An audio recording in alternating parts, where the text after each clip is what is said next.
Se fue un camión, ya están prohibiendo la entrada de los camiones de redilas y los camiones grandes. Es una bajada impresionante.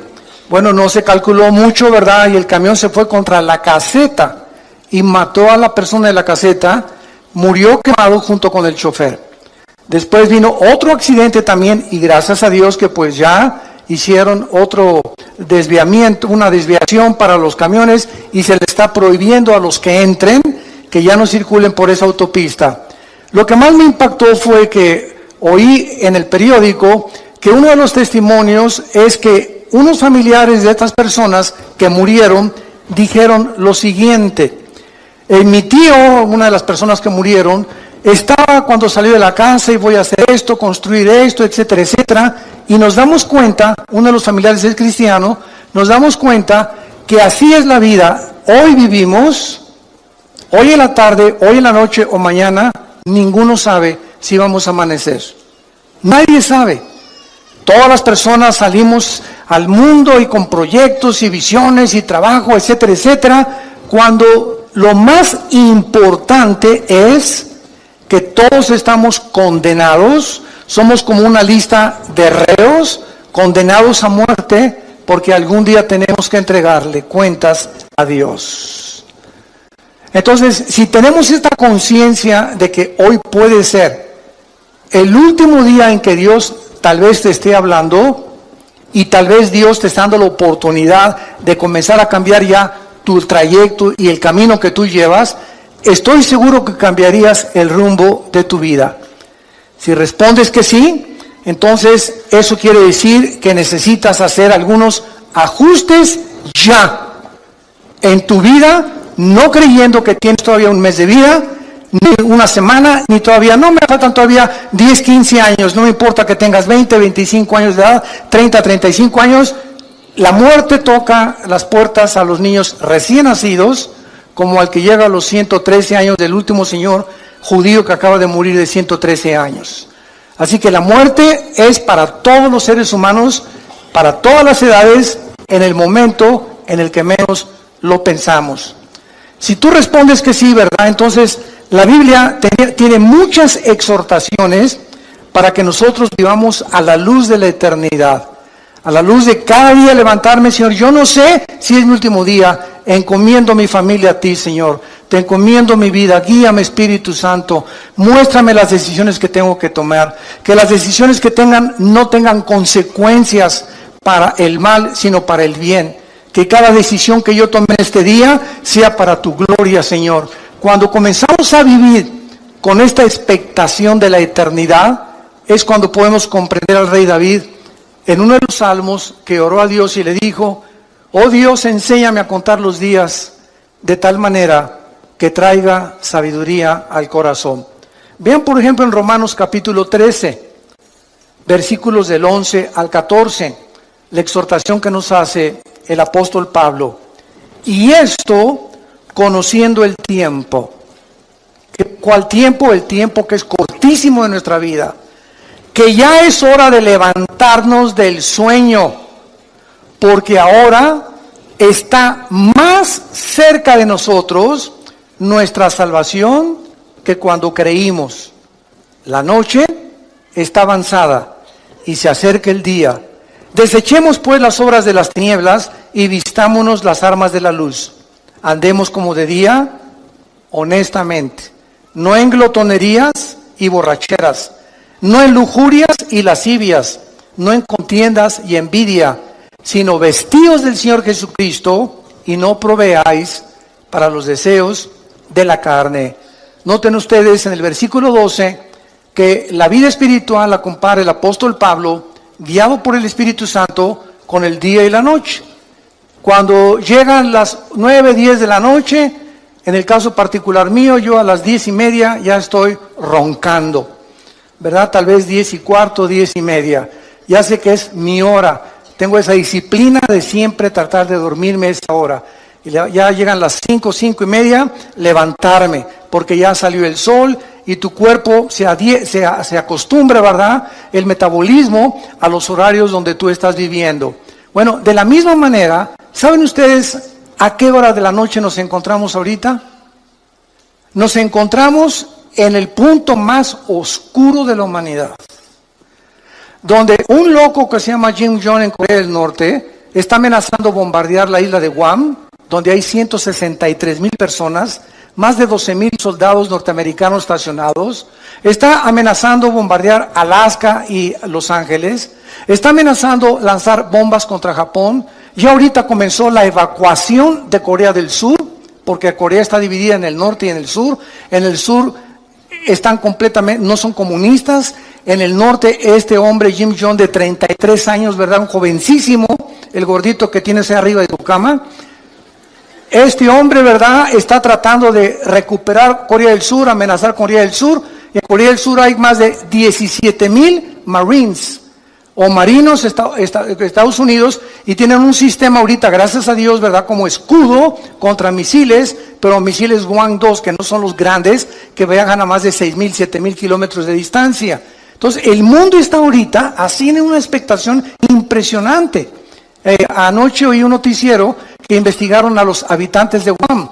Guam es una isla que está como a 2,500 kilómetros de Corea del Norte, entre Honolulu y Japón, en medio casi de Indonesia, Filipinas. Y fueron a la isla, una isla preciosa, ni siquiera sabía que existía esa isla. En muchos mapas ni aparece. Entonces unas playas preciosas, pero está la estación más grande norteamericana de los portaaviones y de los aviones destroyers. Y comenzaron a entrevistar los periodistas a los habitantes de esta isla, preguntándoles: ¿cómo viven ustedes ahorita que saben que ustedes van a ser el primer blanco de este señor que ya amenazó que esta semana manda 4 misiles alrededor de la isla? Y simplemente la pura radiación de esos misiles, aunque no tengan todavía cabezas nucleares, es peligrosísimo para los habitantes. Y el 80% de los habitantes contestaron: es que todos nos levantamos en esta isla sabiendo que es nuestro último día. No esperamos amanecer. Y si amanece, le damos gracias a Dios. Sabemos que en cualquier momento ya estamos, ahora sí que ya con esta amenaza desde hace muchos años, desde los abuelos de este señor Kim Jong, que siempre amenazó destruir esa isla por odio a los americanos. Entonces, cuando dijeron esto, me llamó la atención, porque es la forma como un cristiano debe de vivir. Todos sabemos que al levantarnos tal vez sea el último día. ¿Sabes tú acaso si mañana amaneces? ¿Sabes tú un accidente en la carretera, una bala perdida, un asalto, un secuestro, una enfermedad? Que vais al hospital mañana: doctor, me siento de maravilla. Discúlpeme, don Pancho, pero los rayos X dicen que usted tiene cáncer y hay una metástasis que se le ha cundido por todo el cuerpo. Oiga, pero yo me siento bien. Usted se siente maravilla. Los rayos X no fallan. Usted tiene cáncer y tiene 3 meses de vida. Y así, de la noche a la mañana, te cambia el panorama de tu vida. Estoy seguro que cuando alguien recibe estas noticias, cambia completamente su manera de vivir. Se enfoca ya en otras cosas, se da cuenta que realmente tenemos que vivir, porque muchos de ustedes no están conscientes de eso. Aunque sabemos que vamos a morir, casi nadie vive bajo la luz de la eternidad. Mientras observamos estos acontecimientos actuales, estamos al borde de una guerra internacional. Nos han bombardeado con correos: oiga, es la Tercera Guerra Mundial, ¿qué pasa si Corea del Norte cumple sus amenazas? Trump va a contestar estas amenazas. Si contesta esas amenazas, ¿cuáles son las consecuencias que habría de muertos en Corea del Norte? Porque inmediatamente Corea del Norte bombardearía Corea del Sur. Por lo menos en Corea del Sur, el primer día habría 100,000 muertos. El primer día que este hombre con su artillería, no con misiles, con la pura artillería contestara, si Estados Unidos atacara, morirían más de 100,000 personas. Ahora, hace 3 días, el presidente de China, Xi, le mandó un recado a Trump y le dijo lo siguiente: nosotros no te apoyamos si tú inicias el ataque a Corea del Norte. Si Corea del Norte inicia el ataque y ellos atacan a Estados Unidos, nosotros vamos a permanecer neutrales y no nos vamos a meter en el conflicto. Pero si Estados Unidos ataca primero y lanza el primer misil contra Corea del Norte o para destruir sus sitios nucleares, China dijo, entonces nosotros tendríamos que intervenir porque le llamaríamos una agresión de acuerdo a las leyes internacionales de la justicia en La Haya, en Holanda. Entonces, vivimos un mundo tan incierto donde sabemos que ahora no son juguetes las armas que tienen los países. Rusia tiene una base nuclear en Venezuela, apoyado por Irán. Rusia tiene bases navales en Siria y está defendiendo Siria junto con Irán y con Turquía para que Estados Unidos no entre al Medio Oriente otra vez. El Medio Oriente está siendo convertido en el Islam por el califato, donde esperan al Mahdi, al Mesías, que nosotros le llamamos Jesucristo. Y el Medio Oriente está como una olla hirviendo, sabiendo en la Biblia que ahí, en esta zona geográfica del Medio Oriente, estallará la Tercera Guerra Mundial, que en Apocalipsis 16, del 12 en adelante, se llama el Armagedón. Entonces, santos de Dios, si estalla ahorita una guerra con Corea o con lo que sea, no es la Tercera Guerra Mundial. Faltan 3 guerras. Una antes de que venga Cristo en el arrebatamiento, y va a haber 2 guerras o 3 a lo más durante el periodo de la tribulación. Simplemente en el 4º sello, Apocalipsis 6 del 5 en adelante, 1/4 parte de la humanidad va a morir. En la 5ª trompeta, 1/3 parte de la humanidad va a morir. Y cuando venga la guerra del Armagedón, si no viene Cristo y desciende con nosotros en la tierra, nos auto extinguiríamos. La raza humana se autodestruiría del odio tan grande que existe en el mundo. Ahorita, en los últimos, escuchen esto, 100 años, en una ciudad llamada Charlottesville, en Nueva Jersey, antier, se levantaron después de 100 años un grupo de nacionalistas blancos, que son los que forman el famoso Ku Klux Klan, con los neonazis y con símbolos de la suástica nazi. En esta ciudad se levantaron para levantarse en armas y clamar que se necesita una reforma de los blancos, que los blancos deben de volver a gobernar Estados Unidos. Es el racismo en su último grado. En los últimos 100 años, esto no se había visto en Estados Unidos. Había habido pequeños brotes, ¿verdad? Siempre blancos contra negros, contra mexicanos, pero ya este movimiento que se levantó ahí en Nueva Jersey, en Charlottesville, hace 3 o 4 días, es algo, ¿verdad?, terrible, que nos habla la condición y la temperatura en que se encuentra el mundo donde tú y yo estamos viviendo. No cabe duda, vivimos en los últimos tiempos. Iglesia, despiértate, porque los cascos del Apocalipsis ya se oyen en el cielo. El tiempo se nos acabó. Muy bien, vamos pues a ver de qué manera nuestra esperanza en el regreso de Cristo debe afectar nuestra manera de vivir. Regresemos a nuestro pasaje de 2 de Pedro, capítulo 3, y vayamos estudiando cada versículo. En primer lugar, aquí encontramos 3 líneas de pensamiento en el pasaje que acabamos de leer, 3 líneas de pensamiento a la luz de la realidad. Número 1, se nos exhorta en primer lugar cómo vivir en los últimos tiempos, vivir a la luz de las promesas de Dios. Esta es la primera cosa que se nos aconseja, particularmente relacionadas las promesas con el futuro. Veamos lo que dice el versículo 1. Amados, esta es la segunda carta que les escribo, y en ambas despierto con exhortación, despierto vuestro limpio entendimiento, para que recuerden, para que tengan memoria de las palabras que antes han sido hechas por los santos profetas. O sea, tenemos que recordar, en primer lugar, viviendo en esta última generación, recordar las promesas que en el Antiguo Testamento se hicieron respecto al futuro que tú y yo actualmente estamos viviendo.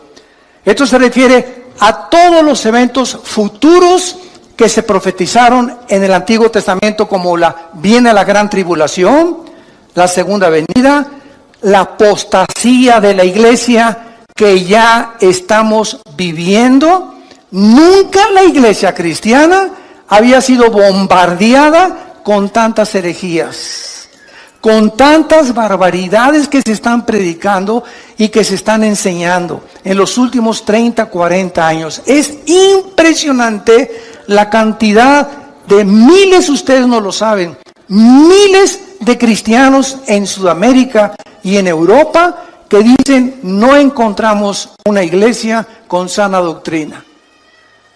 Y están reuniéndose en sus casas, nos piden nuestros videos, nuestras enseñanzas a través de los CDs, etcétera, etcétera. Tenemos más de 3,725 reuniones en casas en Sudamérica que se están alimentando con el curso que tenemos de ITI, el Instituto Teológico Internacional que dirige mi hermano Alejandro, y se están alimentando de eso 1 hora diaria y están juntándose en su casa porque no encuentran una iglesia de sana doctrina. Es impresionante.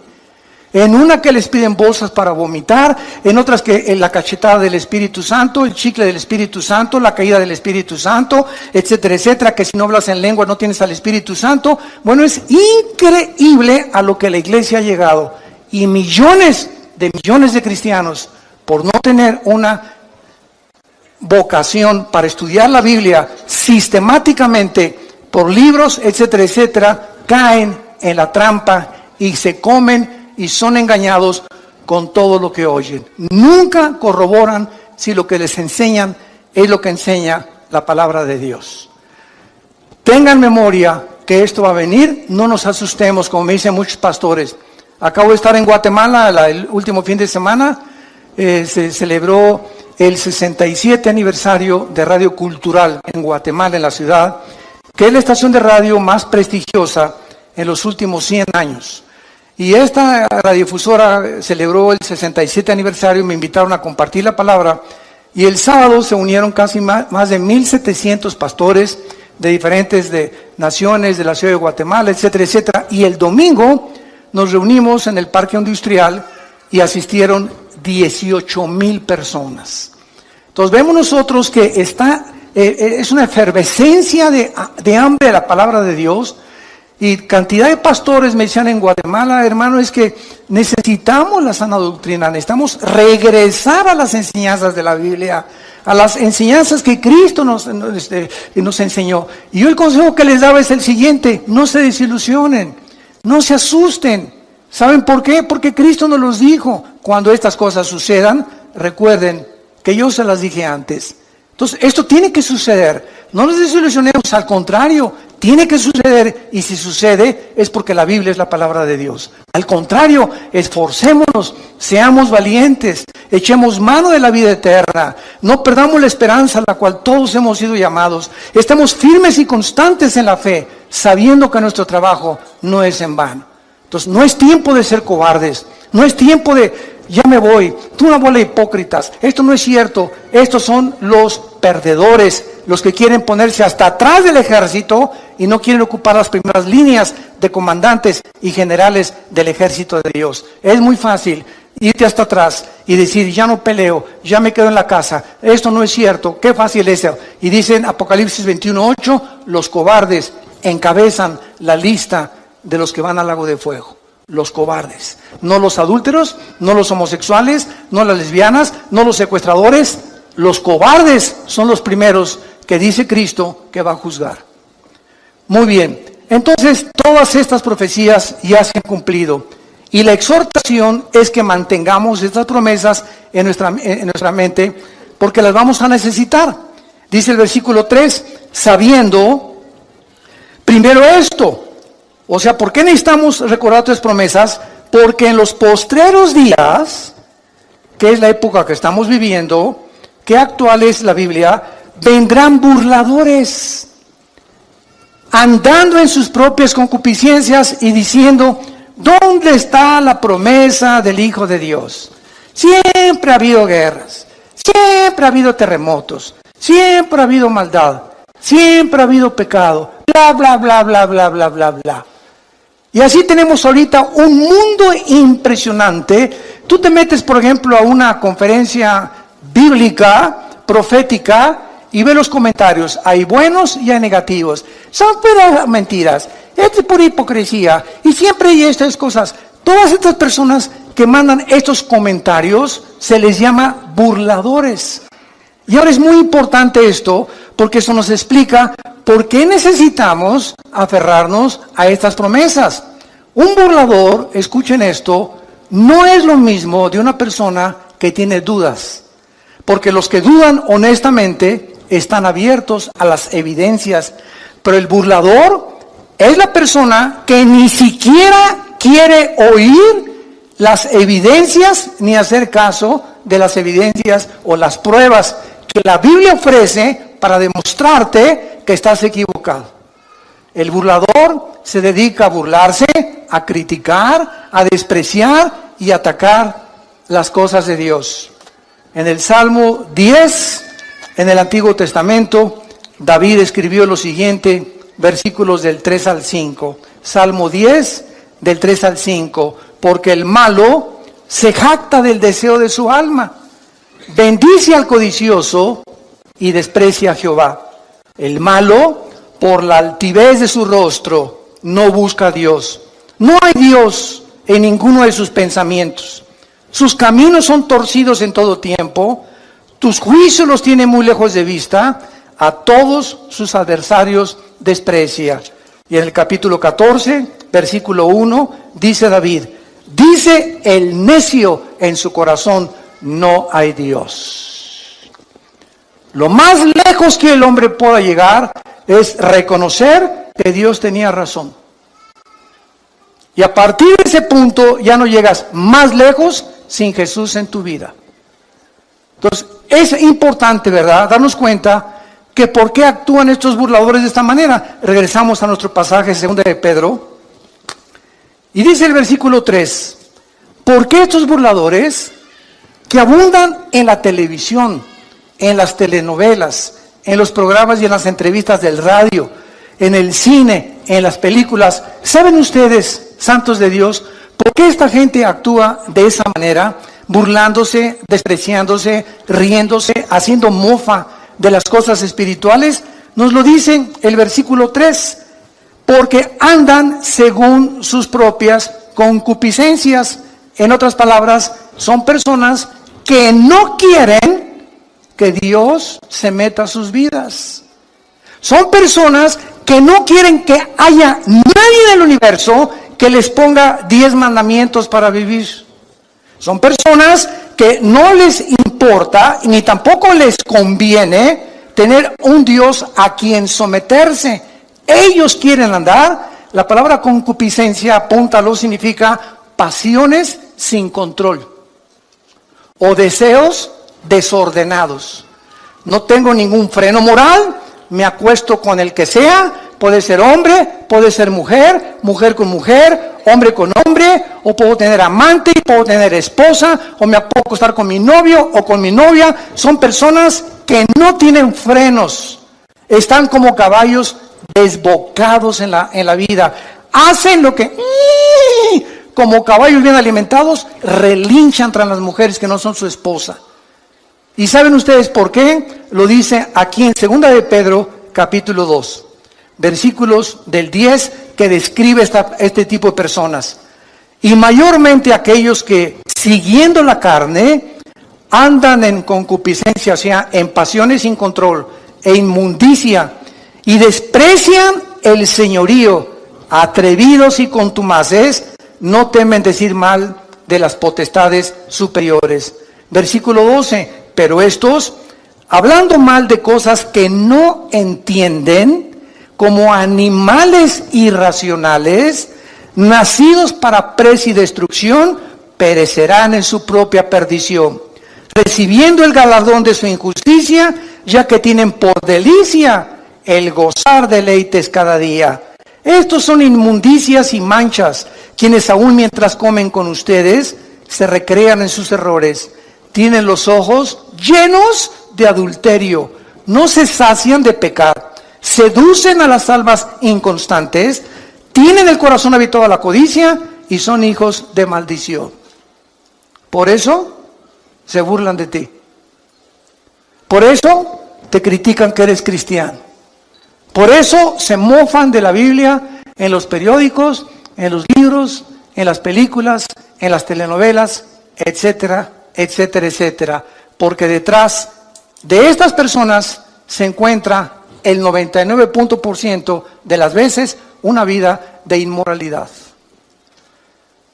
Odian la luz, odian la santidad, odian a Jesús, aman las tinieblas. En el Evangelio de Juan capítulo 3 dice, y esta es la condenación, que la luz vino al mundo y los hombres amaron más las tinieblas que la luz. ¿Por qué? Porque sus obras eran malas. Porque todo aquel que aborrece la luz no viene a la luz. ¿Por qué? Porque la luz te muestra cómo eres. Y cuando nos ilumina el Espíritu Santo, nos damos cuenta que bárbaro, soy un basurero. Estamos podridos en maldad. Y cuando reconocemos esa maldad y esa podredumbre con la cual nacimos, el pecado original, es cuando, Dios mío, ten misericordia de mí. Y hay una cruz en la gracia de Dios a la cual nos podemos acercar y ser lavados con la sangre del Hijo de Dios. Muy bien, estos burladores también toman posiciones pseudocientíficas. Miren lo que dice el versículo 4. Y dicen, ¿dónde está la promesa de su advenimiento? O sea, de que va a venir. Porque desde el día que los padres durmieron, todo permanece igual. Esta explicación, ¿verdad?, no cuadra con lo que la Biblia dice. Si estas personas realmente necesitan evidencias de la actividad de Dios en la historia, es bien fácil.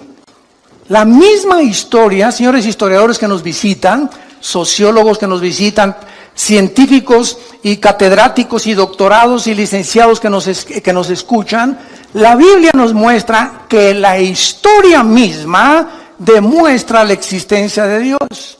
¿De qué forma?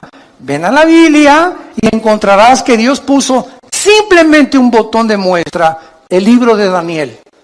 En el libro de Daniel, Dios le recuerda hace 2600 años al profeta Daniel el orden exacto en el que iban a transcurrir todos los imperios gentiles hasta la segunda venida de Cristo, en la famosa estatua del sueño que tuvo el rey Nabucodonosor. Y Dios le dice a Daniel, la cabeza de oro es Babilonia, tal como Daniel lo comprobó porque él vivió bajo el imperio del rey Nabucodonosor. Y le dice Dios, después de Babilonia vendrá otro imperio que, de acuerdo a la historia, ¿quién fue? Los medos y los persas, que hicieron una alianza. Y le dice Dios, y el pecho, el vientre de bronce, vendrá otro imperio. De acuerdo a la historia, ¿quién fue? Grecia, con Alejandro el Magno, con sus conquistas relámpago, que a los 33 años se murió en lo que es ahorita Irak, que en la Biblia se le llama Babilonia. Y después le dice Dios, vendrá otro imperio, que fue el imperio romano. Y qué interesante. Ahí se detiene la profecía y dice la Biblia que del imperio romano hasta la segunda venida de Cristo no habría otro imperio hasta que el anticristo unificara 5 naciones del Oriente y 5 de Europa para formar la confederación política de los últimos tiempos. ¡Qué increíble! ¿Quieres más evidencias de veras? La misma historia nos muestra que solo Dios pudo poner en orden la cronología de los imperios y los gobiernos de toda la historia. Solo Dios lo pudo hacer.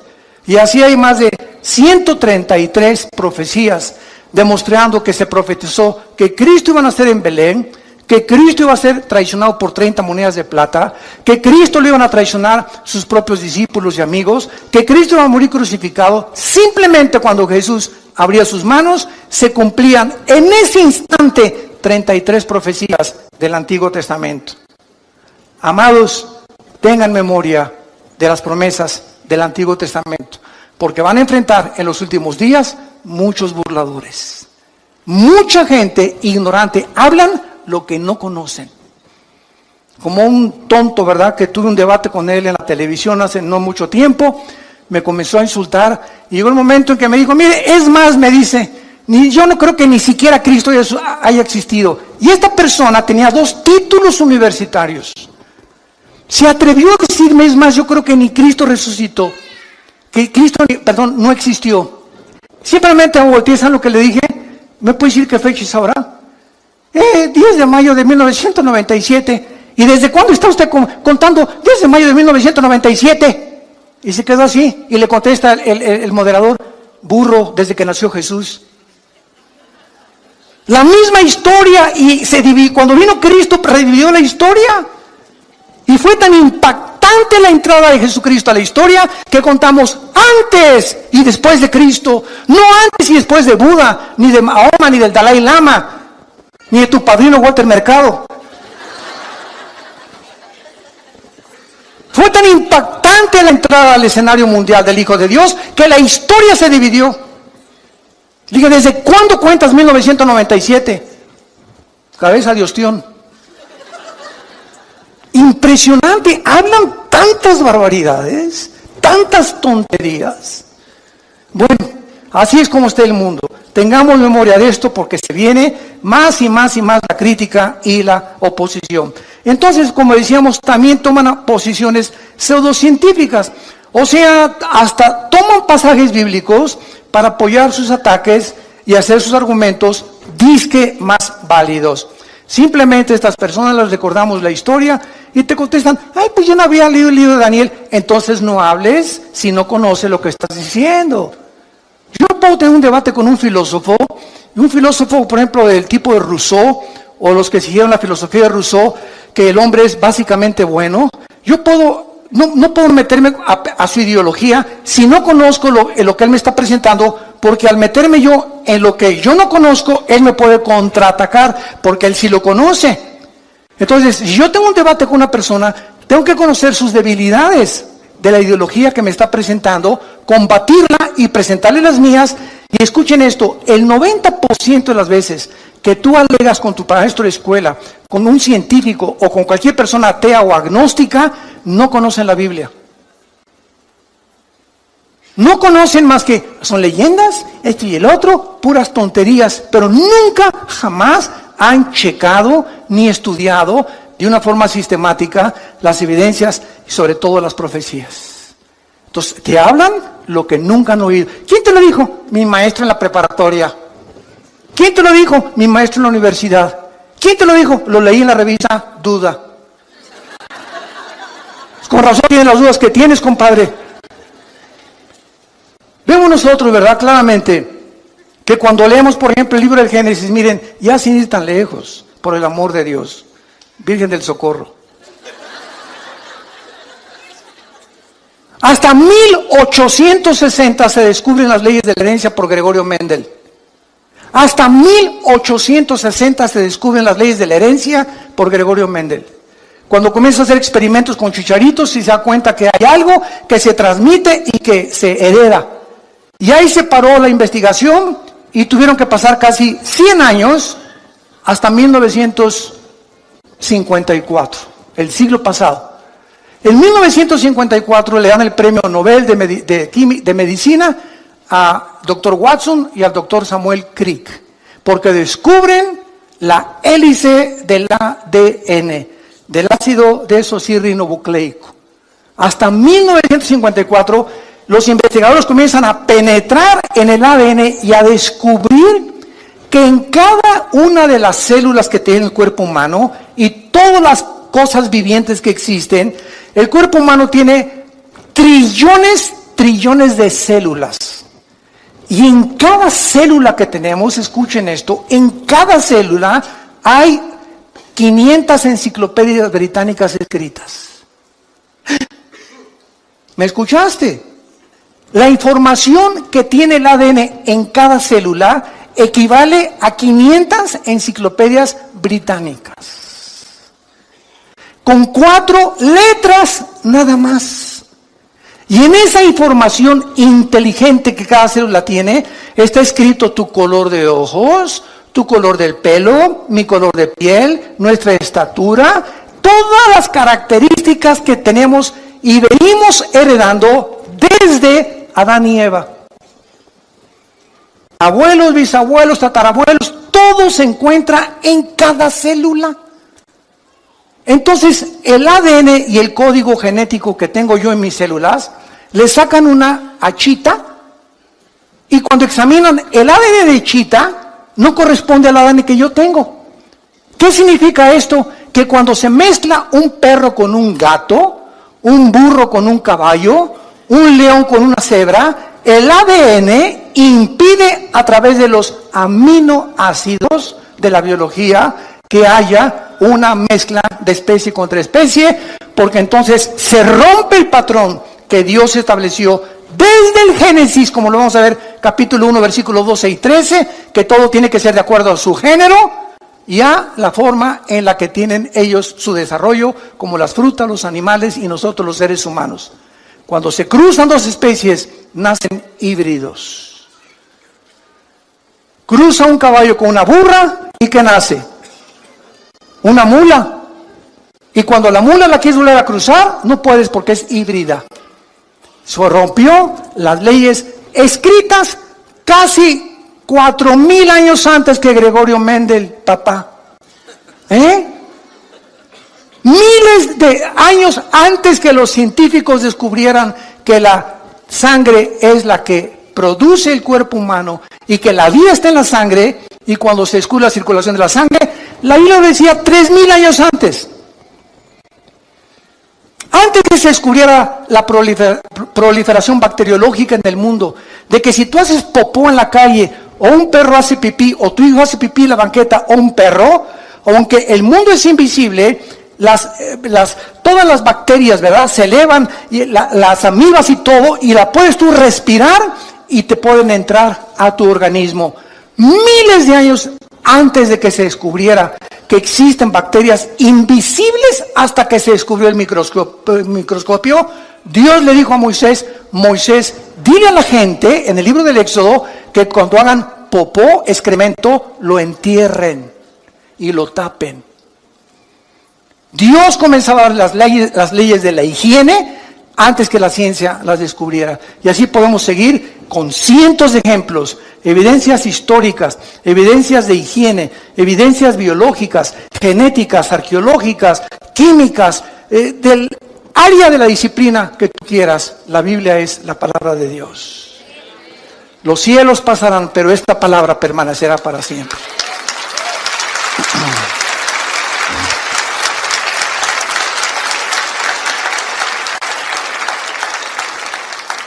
Ahora, vemos también, ¿verdad?, que es importante el tiempo de Dios. Porque esta es la pregunta que también dicen, no todas las cosas han sido igual, siempre ha habido guerras, etcétera, etcétera. Es verdad, siempre ha habido guerras. Es más, el Instituto para la Investigación de la Paz en Suecia, Estocolmo, ¿sabe lo que dictaminó hace algunos años? El Instituto para la Investigación de la Paz en Suecia, Estocolmo, que de los aproximadamente 6,000 años de historia que el ser humano tiene, solamente han habido 25 años de paz. En 6,000 años, el ser humano solo ha tenido 25 años sin guerras. ¿Qué significa esto? Que la historia del ser humano es guerra tras guerra, generación tras generación, por nuestras pasiones, la codicia, quiero tu terreno, quiero conquistar esa área geográfica, quiero tener esta colonia aquí, los franceses, los ingleses, los austriacos, los judíos, los árabes, etcétera, etcétera. Todo el mundo siempre ha estado en continua guerra.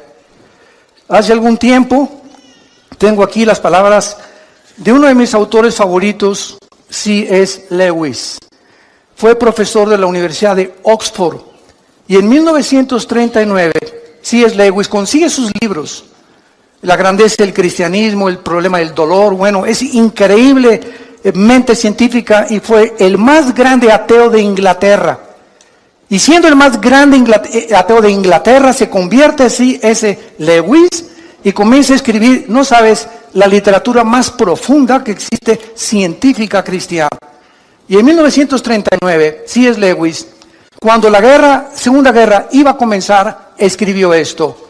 Y dijo así: la guerra no crea ninguna situación absolutamente nueva. Simplemente agrava la situación permanente humana para que no la ignoramos. La vida humana siempre ha sido vivida en la orilla de un precipicio. Estamos equivocados cuando comparamos la guerra con la vida normal. La vida nunca ha sido normal.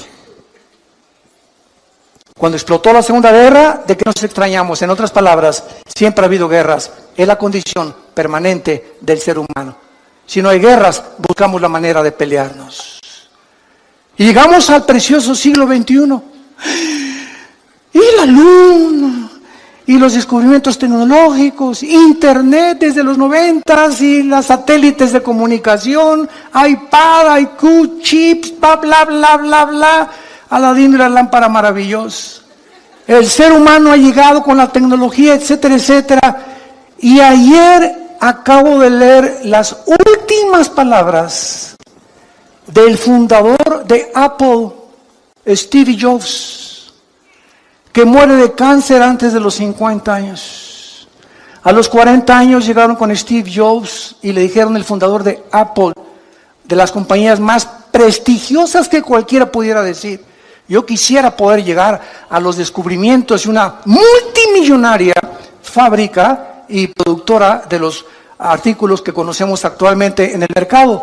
Y cuando tenía 40 años Steve Jobs, le pronosticaron cáncer y le dijeron, cúrate por medios científicos, y dijo que no. Él quería que lo curaran los hindúes con magia.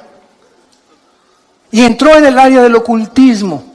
Y antes de morir, él dijo, ¿verdad? Lo que he descubierto antes de morir es que no he disfrutado nada. Lo más precioso de la vida es tu familia. Disfruta tu familia. Es el tesoro más grande que podamos nosotros tener. Nunca mencionó a Dios. Murió como un palillo el pobre hombre en un hospital sin haber jamás podido disfrutar su dinero, y los últimos 7 años murió con una neurosis excesiva, donde explotaba y se enojaba y corría a todos sus empleados porque la mosca voló. ¡Qué vidas tan trágicas! De personas que alcanzaron el éxito, pero se dieron cuenta que sin Dios nos echa a perder la vida. Por la maldad con la cual nacimos y porque enfocamos nuestros talentos y nuestros dones en cosas que no tienen permanencia eterna. Entonces, el tiempo es importante, como cuando comenzamos esta conferencia. Tú no sabes si mañana vas a morir. Tú no sabes si esta tarde te ha hablado Dios por última vez en tu vida. No lo sabes ni lo sé yo. Y ante la luz y la expectación de estas cosas, analicemos nuestra vida si estamos en la fe. Examinémonos realmente si realmente tenemos a Cristo como nuestro Salvador, si estamos caminando con Él. Hace algún tiempo, les conté una vez, estaba ya a la salida de un desayuno en México, y me alcanza en el elevador un señor y me dice, bueno, usted es el que acaba de exponer la conferencia, a sus órdenes, le dije. Me dice, usted debe saber muchas cosas, ¿verdad? Usted es teólogo. Le dije, sí, efectivamente, tengo 2 doctorados y una licenciatura en teología. Me dice, bueno, pues con esos títulos que usted tiene, me puede responder esta pregunta. Le dije, dígame usted, ¿por qué Dios no mata al diablo? Y me dice, no se quedó ahí, y me dice, porque Dios es todopoderoso, ¿verdad? ¿Qué dice usted? Amén, amén, Dios es todopoderoso. Entonces, si Dios es todopoderoso, ¿por qué no mata al diablo? Y déjame decirle antes que me conteste, y si no lo mata es porque no es misericordioso ni es amor. Fíjense usted la pregunta que me hizo, ¿no? Entonces yo le contesté, le dije, dele gracias a Dios, porque si Dios acabara con el mal ahorita, comenzaría con usted.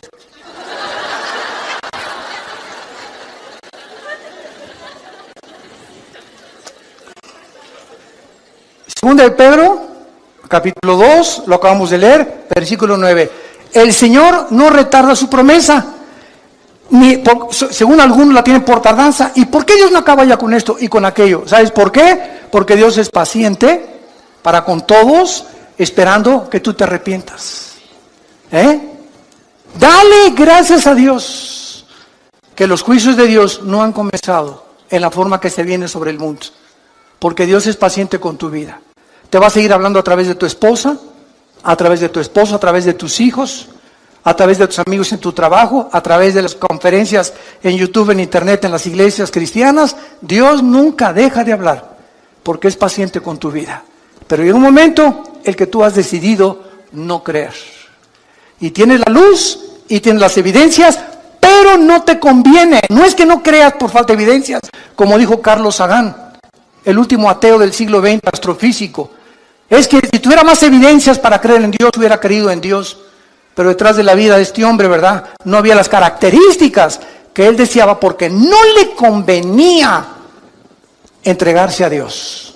Y esa es la tragedia humana, que la luz vino al mundo y los hombres amaron más las tinieblas que la luz. Ahora, en cuestión del tiempo, ¿verdad? Dios no percibe el tiempo como todos nosotros. ¿Por qué no acaba ya Dios con todo? Porque el tiempo de Dios no es como tú lo piensas. Les voy a hacer una historia interesante relacionada con esto, que tiene algo de humor. Un hombre llegó al cielo y le preguntó a Pedro: Pedro, en el cielo, ¿cuánto es un minuto? Y le contestó Pedro: un minuto es 1.000.000 de minutos aquí arriba. Ah, esto es interesante, le dice el hombre. Y le volvió a preguntar: oye Pedro, ¿y un peso? ¿Cuánto es en el cielo? Y dijo: no, en el cielo un peso es más de $1.000.000. Y entonces este hombre se quedó pensando y le dijo: oye, ¿me puedes prestar un peso? Y le contestó Pedro: sí, claro que sí, dame un minuto.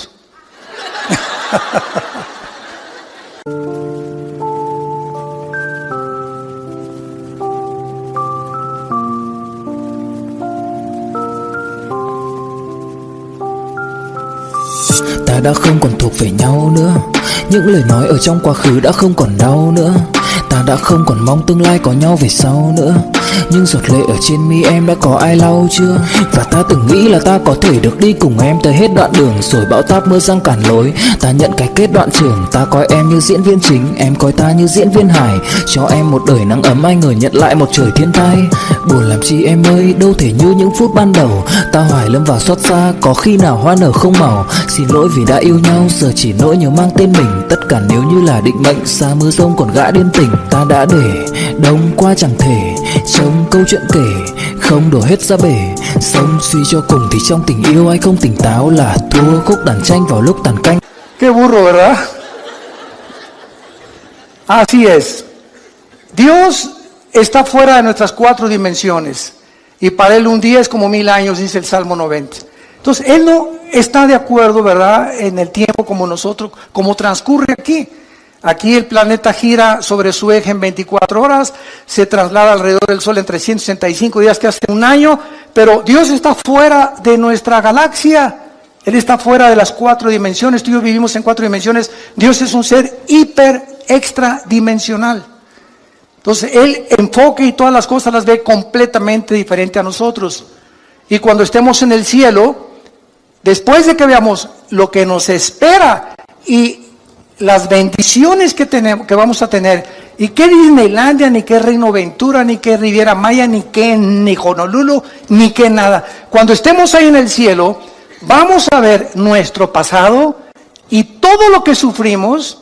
50 años, 60 años, mira, en tus 60 años que has sufrido, desde que tú naciste no fueron puro sufrimiento. Cálmate, ya le ganaste a Job. Entonces la vida no es todo sufrimiento, tenemos épocas, ¿verdad?, de sufrimiento y de tristeza y valles y montañas, porque así es la vida humana. Pero cuando estemos en el cielo y veamos esas épocas y meses o años que sufrimos, no se van a comparar y van a parecer como solamente una mala noche en un hotel de 5ª categoría que pasamos, comparado con nos espera en la eternidad. Y diremos ahí: valió la pena vivir para Cristo. Y ahí voltaremos hacia atrás y diríamos: ¿de eso nos estábamos quejando? ¿Teníamos tanta prisa cuando la eternidad nos está esperando con las bendiciones infinitas que Dios tiene para todos aquellos que le han entregado su corazón? Es por eso que nosotros debemos vivir a la luz de la eternidad. Dice el versículo 9: el Señor no retarda su promesa, sino que es paciente.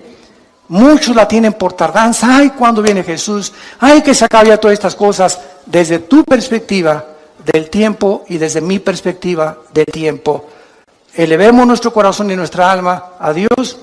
Pidámosle que nos dé sabiduría para vivir la corta vida que tenemos y empleemos todo lo que nos falta por vivir para la gloria de su Hijo Jesucristo. Señor, te damos gracias, porque desde el principio nos llamaste y nos escogiste para la salvación, mediante la santificación en el Espíritu Santo, por la fe en la verdad. Y nos llamaste por medio de tu Evangelio para alcanzar la gloria de Jesucristo. Bendito sea el Hijo de Dios, que lo resucitó a los 3 días de los muertos y nos hizo renacer a nosotros para una esperanza viva por medio de Él, para una herencia incorruptible, inaccesible en los cielos, que somos guardados por el poder de Dios mediante la fe, esperando la bienaventurada esperanza y la gloriosa venida de nuestro Señor en las nubes, que nos arrebatará y nos sacará de este mundo en cualquier momento para estar siempre con Él. Oh Dios, una vida muy corta, tal vez demasiado corta, nos has dado. Vivámosla pues a la luz de la eternidad, echando mano de la vida eterna, peleando la buena batalla de la fe, exhortándonos a ser valientes y vivir para Jesús. Corramos la carrera, despojándonos de todo peso y de pecado que nos asedia, esperando la bienaventurada venida de Jesucristo, y corramos esta carrera con paciencia, sabiendo que es fiel el que nos llamó. Muchas personas en este momento no tienen a Cristo. Yo los invito a que vengan a la cruz. Tú no sabes si hoy es la última vez que Dios te ha hablado. Cuando oigas su voz, no te endurezcas. Ya no te sigas burlando ni despreciando este regalo. Es un regalo. A Él le costó la vida. A ti solamente es reconocer que necesitas a Jesús en tu corazón. Si tú quieres arrepentirte en este momento y venir a la cruz, dile a Dios. Ahí desde donde tú nos estás escuchando, tal vez nos están escuchando de muchas cárceles, de muchas camas de hospitales, de muchas salas en sus casas,